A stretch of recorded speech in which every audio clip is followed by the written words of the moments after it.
எதுவும் நிலையில்லை, எதுவும் நிலையில்லை, எதுவும் நிலையில்லை இவ்வாழ்விலே.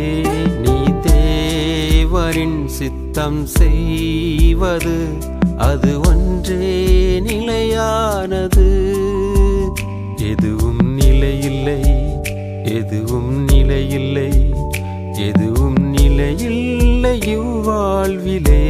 நீ தேவரின் சித்தம் செய்வது அது ஒன்றே நிலையானது.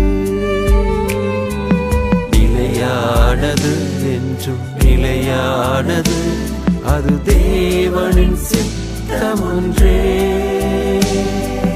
நிலையானது என்றும் நிலையானது அது தேவனின் சித்தம் ஒன்றே.